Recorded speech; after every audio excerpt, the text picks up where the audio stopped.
Are you having trouble with the short vowels of American English? If so, you're not alone. They're one of the aspects of English that can be the most difficult to learn.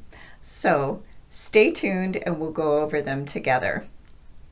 Hey there, I'm Lori with Pronunciation Pro and Communiclinic, and this is my channel, Pronunciation Snippets. A snippet is a small amount of something. So in my videos, I try to tackle a particular aspect of American English that you might really be struggling with and help you to make sense of it. In this video, we're going to take a look at the short vowel sounds. These can be pretty difficult to learn because the difference in mouth shape between some of these vowels can seem to be fairly minimal. So you might feel like it's not really that important to get exactly the right mouth shape. However, the problem with that is that you might end up saying a different word than what you intended to say. For example, the difference in tongue position between bit and bet is really slight, but these two words have very distinct meanings.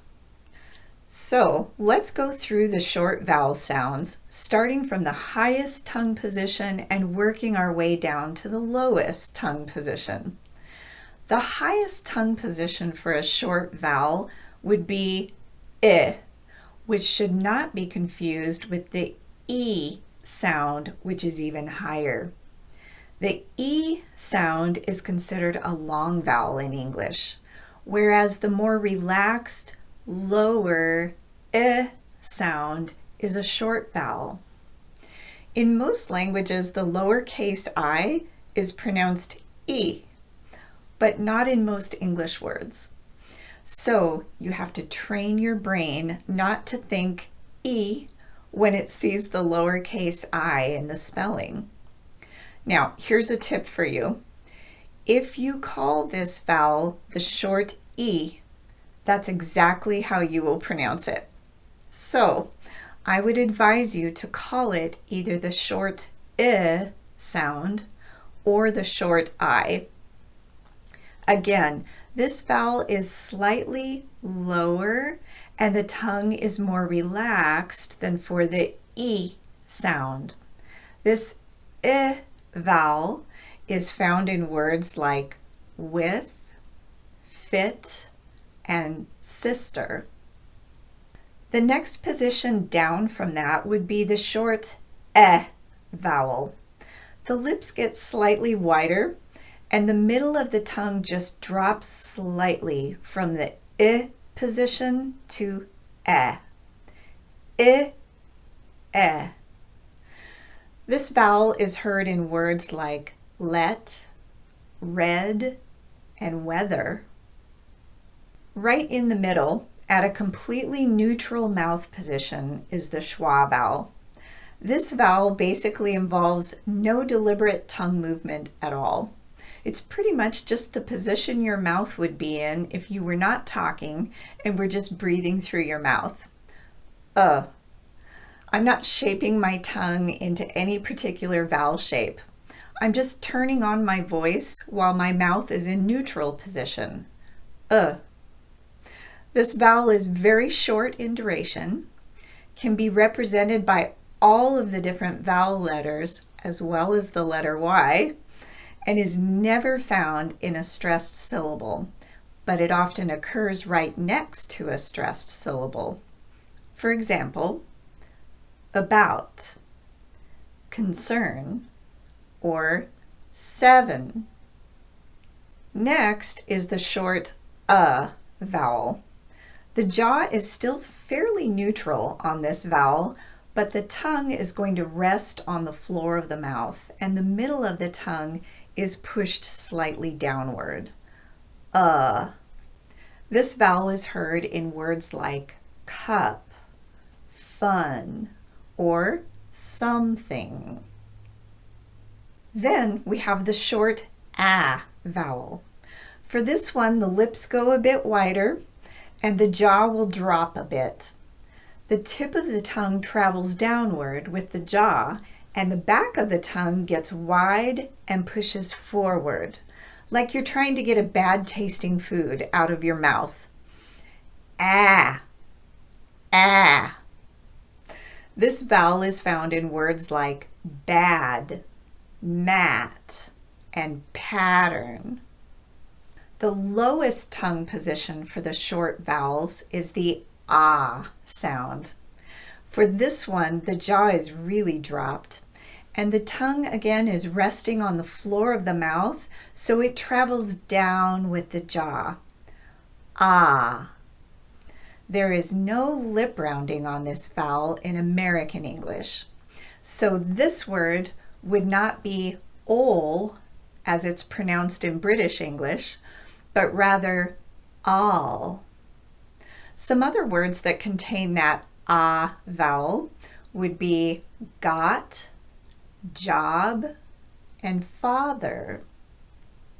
A final and separate short vowel sound to cover is the sound, as in the words push, book, or good. This is the counterpart to the long oo sound. It's not as rounded or as forward in the mouth as the oo, but more central, and the lips are fairly neutral, not oo, but Okay, just a word of caution before I end this video. Each of these vowel sounds can be represented by different spellings, as you may have noticed. So unlike in some languages where each vowel letter only makes one sound, there are multiple different spellings for our vowel sounds. What this means is you can't go by the spelling to determine how to pronounce a word. For example, seat, great, head. We have 3 different vowel sounds being represented by the exact same letter combination. So spelling is not necessarily going to help you figure out how to pronounce vowels in English.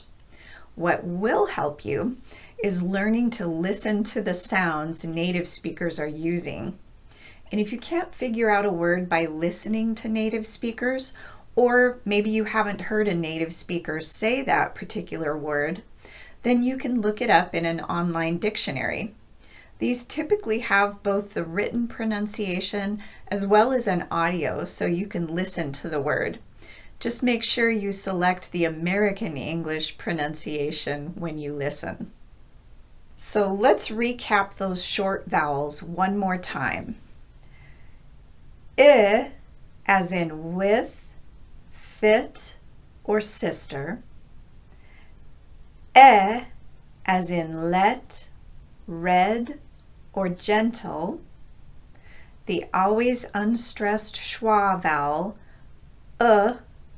as in about, concern, or 7. As in cup, fun, or something.